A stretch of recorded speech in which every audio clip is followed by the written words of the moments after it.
Hi class, today I will be presenting the colonization of Saipan, Commonwealth of the Northern Mariana Islands. The early period. Archaeological evidence of Saipan, the second largest island in the Mariana Islands, may show that Northern Marianas were settled by people originating in Southeast Asia. The Pacific Island group has been settled for 3,500 years, first by immigrants from the Philippines and then the Carolina Islands who blended into the Chamorro people when the Europeans arrived. Ferdinand Magellan was the first European to arrive on the Marianas, when he stopped there briefly in 1521. Magellan named the islands the Ladrones, Spanish for thieves, because while he was there some of the islanders took a small skiff that he had trailing behind one of his ships. This is a global map of Saipan.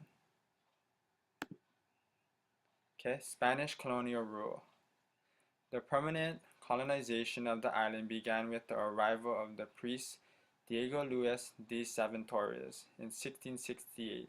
Mariana of Austria, the regent of Spain, financed his mission, and he renamed the islands of the Marianas in her honor. Torres and his colonists established churches and religious schools. The islanders resisted conversions to a religion that did not fit traditional beliefs. In response, the Spanish segregated the people into villages. Many islanders were killed in the process of relocation.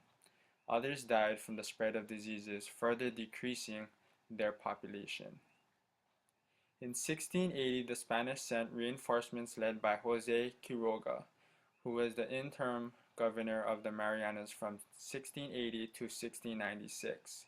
There were revolts, sieges, murders of missionaries, and burning of churches that was known as the Chamorro Wars, and that resulted in many islanders fleeing to the hills.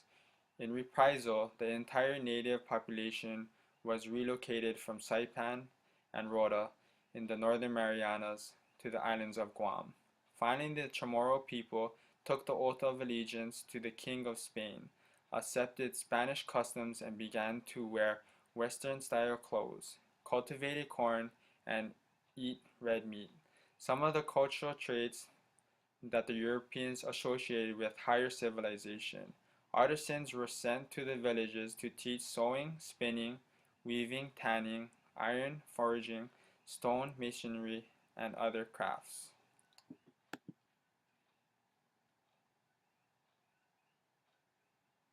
By 1698, the subjugation of Marianas was complete. The Spanish branched out from the Marianas into the rest of Micronesia, meeting only mid-resistance. By the 19th century, the Marianas had become involved in European colonial rivalries. German and British soldiers and settlers began to encroach on Spanish claims in Micronesia. Spain's empire was weakening, and by 1898 they have entered into a war with the United States. After American naval forces defeated the Spanish fleets in the Philippines and took Guam, Spain decided in 1899 to withdraw entirely from the Pacific. It then sold its possessions, including all the Marianas except Guam, when the Americans still held, to Germany.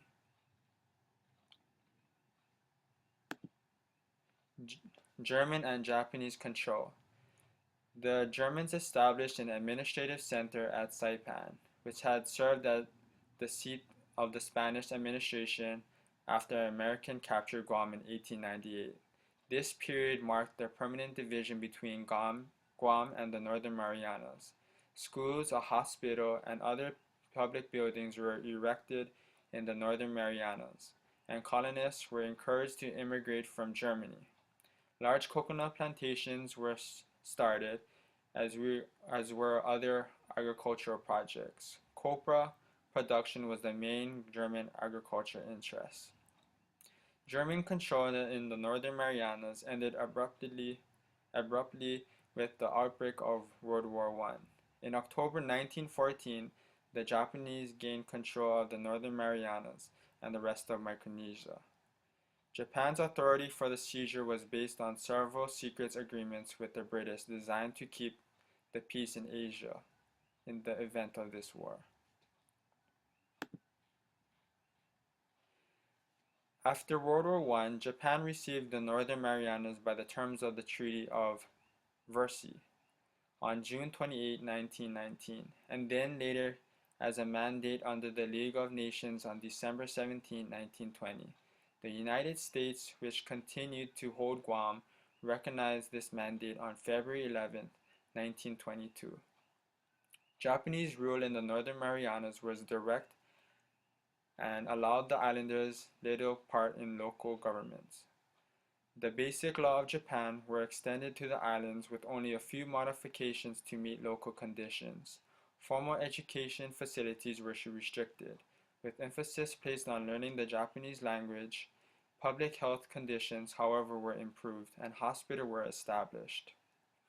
Economic development was Japan's main interest, and large sugarcane plantations and refineries were started at Saipan and Rota. Large numbers of laborers and investment capital were made available. There was also full employment. With the start of World War II in the Pacific in December 1941, the Japanese immediately took Guam from the United States and made their dominations of the Mariana complete.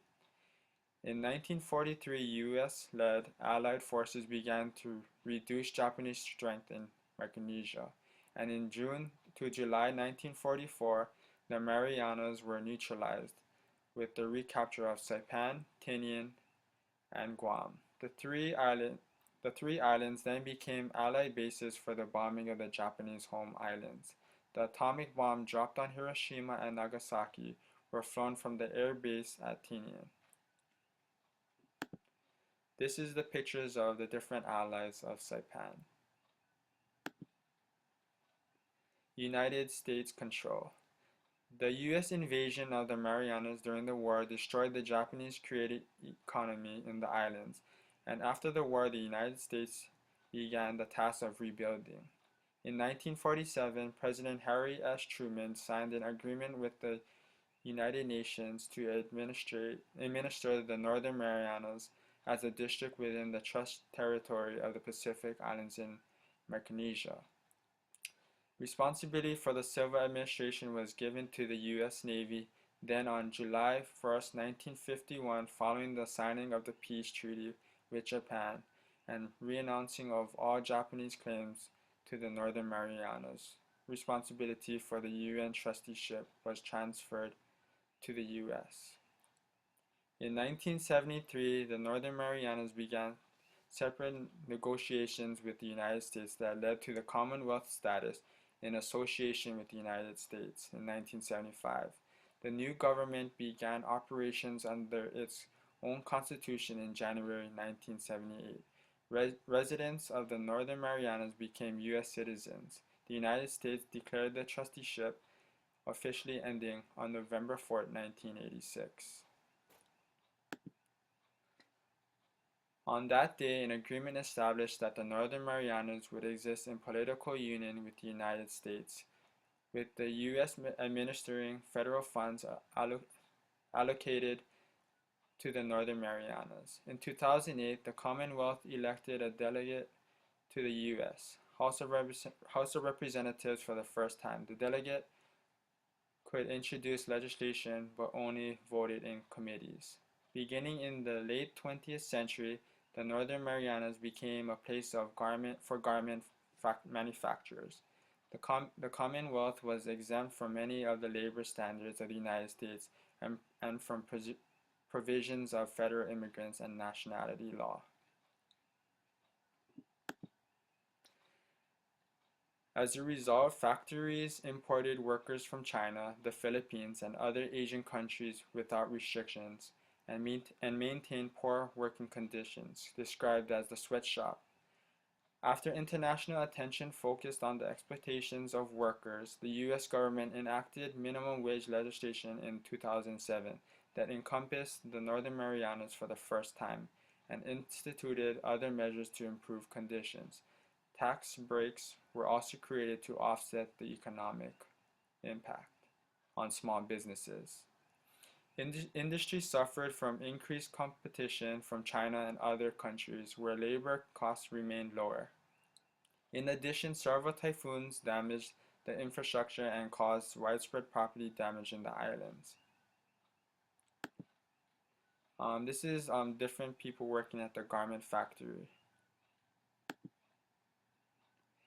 Colonialism is nowhere else so prevalent than on the island of Saipan. The Spanish, the Germans, the Japanese, and now the Americans have exploited the island economy. It is no surprise why the CNMI Constitution Article 12 states that the acquisitions of permanent and long-term interests in real property within the Commonwealth shall be restricted to persons of Northern Mariana descent. With the influx of foreigners